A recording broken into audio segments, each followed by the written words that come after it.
Hello and welcome back to the KCC channel. I'm Rob and I hope you are having a wonderful day today. Today I have 3 stories for you from the Tales from Tech Support subreddit. Before we start that, if you're new here, make sure to hit that subscribe button. It's completely free and you can always change your mind later. But if you stick around, my friend Carmen here just might have some cookies for you in the near future. Alright, on to the stories. Let's jump right in. This story comes to us from Bob Barra. Surprise! Laptop locks only work when you use them. Who knew? A number of years ago, I was the IT guy for a non-profit organization. We had a worldwide mission, and our director traveled around the world extensively. This was way before video conferencing. Anyway, he needed a new laptop and asked me to get him a Sony Vaio, which was the lightest laptop at the time. I put in the order. Now, before I had left the commercial world and joined the non-profit organization, I was a road warrior, and my DEF CON lock with the 4-foot braided cable brought me a huge amount of peace of mind. I always locked my laptop to the desk when at a client's office, and I always locked my laptop to something solid in my hotel room when I went out to dinner. When I was at an airport, my laptop would be in its bag with the lock on, and the cable would be around the chair I was sitting on, just in case I fell asleep waiting for my flight. Shoot, I even locked my laptop when I was at the office. We had a guy at our own office who had a gambling problem, and he treated laptops as his own personal ATM machine. And before you call me out for being rude for locking my laptop while at a client's office, I was actually on a business trip once, and my travel partner had his laptop lifted off the desk at the client's office while we were in a conference room, and I was giving the presentation on my laptop. You can call me rude, but nobody was stealing my laptop. Anyway, the Sony Vaio had the locking port, so I bought the director a new DEF CON lock. I think it may have had 4 tumblers instead of the 3 that mine had. I showed him how to lock it and told him about the number of people I had known who had had their laptops stolen at my previous job. Probably 5 or 6 altogether. I reminded him to lock the laptop to the desk, or to his chair, or to his bed, or even inside the trunk of his car whenever he wasn't with it. He dutifully nodded and promised he would do as I had asked. 3 days later, he was on his way to Africa for a conference. I believe the conference was in Kenya, but it could have been in South Africa. The resort they were staying at was a hotel located in the middle of some sort of game preserve. The hotel itself was an incredibly long distance away from the entrance to the preserve. We're talking several thousand acres of land. If I recall correctly, the drive from the entrance of the preserve to the hotel was probably 100 kilometers, if not more. Anyway, the second day of the conference arrives, and I hear someone in the office gasp, and then, "Bob, you need to see this." I went over to his desk, and he had received an email from someone who was at the conference. Apparently, during lunch, the group of 50 people at the conference got up from the conference room and walked across the hallway to eat. The dining room was literally across the hall from the conference room, and the doors were open. When they got back, 5 or 6 laptops were missing, including the director's laptop. The hotel staff did a search, but no laptops were found, surprise, surprise. No unauthorized vehicles had been on the property during the conference. The official report was that whoever took the laptops must have walked from the hotel back to the entrance and disappeared. Again, the distance from the hotel to the preserve entrance was nearly 100 kilometers, and through wild terrain that included lions. Of course, I was livid, and then my phone rang. It was the director. I put a smile into my voice when I saw the call was from him. Here is my side of the conversation. "Hi Thomas, how are you doing? How's the conference going?" "Uh-huh, several laptops were stolen, you say? Well, it's a good thing I bought you that DEF CON lock then, isn't it? At least your laptop was spared, right?" What do you mean they got yours too? What did the thieves do? Saw through the braided cable? Those cables may be thin, but you can't really cut through them with ordinary pliers. Or perhaps they broke the rigid thing you had it locked around? Oh, you didn't have the lock in place? I see. Well, I'm sure you had your reasons. Yes, I will order you a new one, so you'll have it when you get back. Of course, we're going to need to submit it to our insurance. Yes, the organization bought him another laptop. His dad was very wealthy and one of our largest donors, so the cost was covered by a private donation. And I bought him a second DEFCON lock and had him show me he knew how to use it. Jumping down to the comment section on this one, there's one from a user called Jazzy Josh. It says, "Fun fact, those locks don't do crap against physical force." OP responded and said it used to be that thieves were opportunists, and if there was any kind of deterrent in place, they'd move on to easier targets.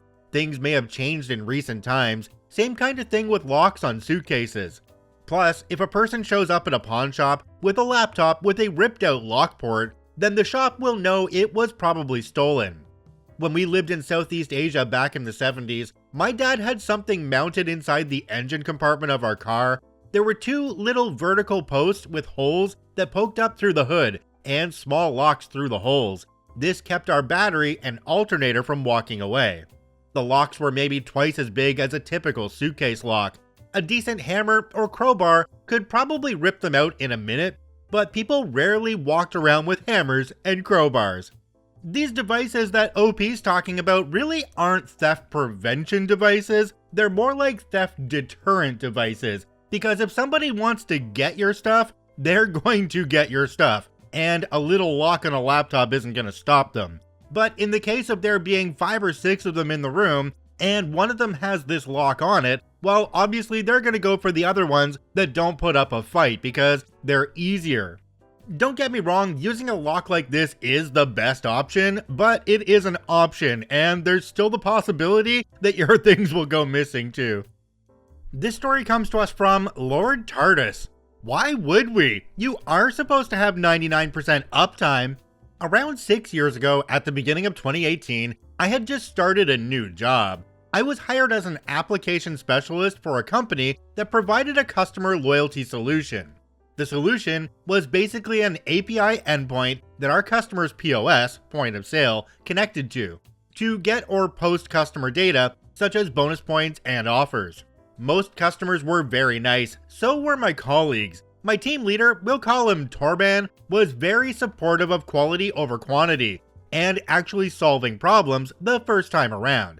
The best boss I've ever had. This company kept me on even after a mistake I made that almost cost them around $100,000, but only ended up costing them $400. My boss's comment being, "Well, I know for sure you'll never do that again, considering you just got a $400 lesson on the company's dime." His direct boss was also very nice. We'll call him Mr. P-Butt because he had a pin on his tie with the character Mr. Poopy Butthead. One day, Torban and Mr. P-Butt were discussing a certain client we had, a chain store of pharmacies. "So they still haven't fixed it?" "Nope. Fixed what?" "Every single one of our customers has implemented a queue handler for their API calls to our service. All of them, except Royal Pharma." Now, you might be wondering why this matters. Well, if their POSs can't reach our service, where do their API requests go? Nowhere. The equivalent would be if you were in an accident and couldn't reach emergency services when trying to call them. Then, instead of putting it in your list of things to try again in the next 5 seconds, you simply decided to lay down and bleed to death. Yes, I am dramatic. So what is their response when you ask them? That our service has a contracted uptime of 99%, so that shouldn't be a problem. But what about the 1%? Yeah, we know. They've promised to implement it in the very near future though. All 3 of us sighed but moved on. Cut to a few weeks later. When I first started out, the service was hosted on Windows servers that we rented from a different company. A few months in on my employment, our company decided to get with the times and move to a cloud service. So everything was planned out perfectly. It would be a smooth transition and our service was already up and running in the cloud. Only thing left to do was the DNS change so that service.ourcompany.com would point to our new IP address in the cloud. This would happen on a Wednesday morning and was to be done by the company we rented our Windows servers from. Well, someone at the company we rented our Windows servers from didn't have their morning coffee that Wednesday. We checked that everything is working correctly. It is not. We can't reach our service through our URL. My phone rings. It's some digital executive at Royal Pharma, derp. Our company, you're speaking to Lord Tardis. Your service is down and this is causing our registers to crash. I said internally, sounds like you chose to lie down and bleed to death. Out loud I said, oh right, you haven't implemented a queue for API calls? No, why would we do that? Me internally again, so we wouldn't have this conversation right now. Me out loud, I'll check with my bosses what's going on, hold on. I walk over to Torban and Mr. Peabutt having a discussion with our head of development. So basically the guy who was supposed to do the DNS update wrote a number wrong in the IP address. How long until it's fixed? They've corrected it, but the national DNS records only update every 4 hours, so 3 hours 47 minutes. I was just gonna ask, I have a customer on hold that, a customer? It's Royal Pharma, right? Yeah, when they try to contact our service to add their customers' bonus points, their POS just freezes. Torben started laughing. I'll tell him it'll be up again within 4 hours. Torben quietly started muttering to himself, calculating how many percent 4 hours were of a month. Back with derp. So we will be up and running again in the next 4 hours. Okay, thank you. You must be swamped with calls right now. No. But what about all your other customers? Yeah, no. They're not having any issues because they implemented an API queue. Derp was silent for a moment. Anyways, we've told all the cashiers to just take note of customers' phone and personal ID and email and amount of points, and then we'll solve this together later. Bye. Who's we? Click. Who's we? Bonus/aftermath. So a few hours later, we start getting some tickets from Royal Pharma. Hey Torban, we've received 31 tickets from Royal Pharma. What? Have they created some kind of ticket loop again? No, they're all different tickets, 36, and they contain membership IDs and bonus point amounts, 39. Hold on, I'll call Derp and put her on speaker, 46. A calm and happy sounding Derp picked up the phone. Hi Torban, our service desk had tickets pouring in from all our stores, asking them to manually enter bonus points for customers. It would have taken our team of 10 people at least 10 to 12 hours to fix all of that, so I told them to just forward all those tickets to you, 58. I'm sorry, but this is not on us to fix. We've told you for years to implement an API request queue, 72. Yes, but also, we're not going to fix this and we expect you to. I've got to go now, click. So we have some problems. Yes, around 79.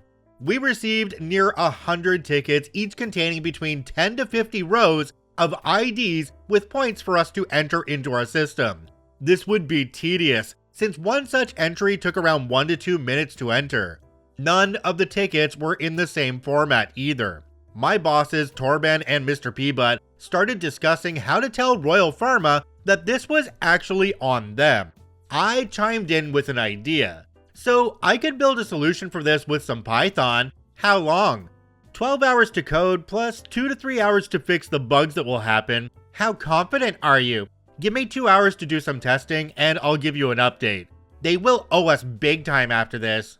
So in the end, I used Python and Django to build a small web app that filtered out the relevant tickets from our service desk and formatted the ticket body to values that could be stored in our database. Then you could either hit accept, the ticket would be closed and the values would be stored with a query in our database, or flag, the ticket would get a tag that it needed to be manually looked at and nothing would be done. And the next ticket would be loaded. When I was done, I managed to input 95% of the thousands of rows in just a few clicks, and the rest I sent back to their service desk. And we billed them for that time, but they still haven't implemented an API request queue. Jumping down to the comment section on this one, there's one from a user called Rathman. It quotes OP saying, they still haven't implemented an API request queue? Well, I managed to input 95% of the thousands of rows in just a few clicks. This would be why. The correct answer was, we have 99% uptime as specified by contract. Anything that happens in the other 1% isn't our problem, it's yours. Instead, you prove to them that they don't need the API request queue, because you'll just wave your magic wand and make it all better. OP responded to this one and said, well, we did bill them for the time. I mean, you are absolutely correct, but they are the ones who lost money in the end. My bosses made it very clear that they were lucky that we could help, and that this solution was way outside ordinary support. If my bosses would have handled it differently, I would have been kind of annoyed though. I think they still should have billed that company for the 1 to 2 minutes per entry for every single entry that needed to go in, regardless of whether they were able to automate that process or not. The customer really doesn't need to know that part. I don't think they did that in this case, but going forward, if the customer still refuses to implement the API queue, then this should be written into their contract. A certain set amount for every line that needs to be entered. This story comes to us from ITR Cool. The day a checkbox ruined my weekend. I got a ticket in from a client a few years ago on a Thursday afternoon. New user was onboarded into staff and needed access to the primary data share for their site and specific folders. My company had just taken over contracting for this client and was still in the middle of sorting through all of their stuff, systems, policies, and any documentation the previous IT firm had left behind. The previous firm had not done the hottest job with anything. It was a mess of hodgepodge band-aid fixes, outdated documentation from 2018, and NTFS permissions that were ad hoc at best. No AD group management, but literally individuals were assigned permissions directly to folders, including the top layer directory. Anyway, I hop into the file server to discover this as we hadn't fully finished our discovery of the client, but were contracted to start support right away. Put in an emergency change record as this had been reported as a work stoppage issue and needed setup ASAP, and got to work adding the new user to the ad hoc NTFS permissions best I could. I started at the top layer, got their permissions all set, and hit apply. All well and fine as I logged off, and seemingly that was it. They mentioned they could see the folders they wanted, and I closed the ticket and changed record, and logged off for the evening, thinking all is well. Come the following Friday morning, I get a frenzied email from a leader at the client site. Everyone could see all the folders in the directory, including the ones that were supposed to be locked down to certain people. Sensitive directories with leadership eyes-only intention, and even C-suite directories. All on display for all to snoop through, if they knew they could. Leadership tried to keep it quiet. Panicked, I got on a Teams call with the site lead, my boss, and another colleague who also knew their way around file permissions to help me see if I missed something. We found out what the critical folders were and got them locked back down to their correct users and permissions. After some digging, looking at past screenshots, and tracing my steps, I realized the very dumb rookie mistake I'd made. I forgot to uncheck the little checkbox in the bottom left corner that says replace all child objects with permissions with inheritable permissions from this object. Facepalm. I spent the weekend very stressed and scared that this was the end of my job and career before it had taken off. We scheduled another call with the client lead on that Monday morning to finish working on the permission repairs and come up with a strategy for future-proofing against this. I was sure I was going to get yelled at the very least. Needless to say, the client wasn't mad and stated this wasn't the first time this had happened, as the previous IT firm's incompetence also caused this to happen several times. We figured due to the ad hoc way they'd set up the permissions on the share.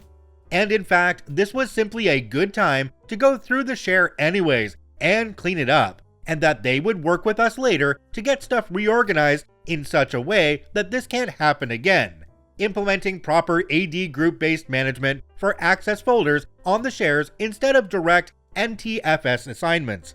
The site lead was awesome and very forgiving, even commending us on how quickly we acted compared to the last IT firm, and thanked us for the hard work so far in onboarding them. My colleagues didn't let me live that one down for about a year. Jumping down to the comment section on this one, there's one from a user called HarryWWC. It says, yeah, they're unlikely to fire you. They've just spent several hundreds or more of dollars training you not to do this sort of thing again. OP responded to this one and said, "Thankfully my boss was amazing. He just laughed and said it wasn't as big a deal as I was making it out to be, and I needed to work on not overthinking things so much. That I would definitely know if I was in bad shape with him and other leadership at the firm. That guy was truly amazing to work for." Every person in IT is going to make a big mistake at some point. It just happens. But it's not what you do wrong, it's how you make it right. If you try to hide the fact that you made a mistake, that's definitely not going to look good for you, and yes, you'll probably lose your job. But if you own up to it immediately and get working on a solution, then they will see how valuable you are to the company and that you can learn from your mistakes. That is the kind of person you want.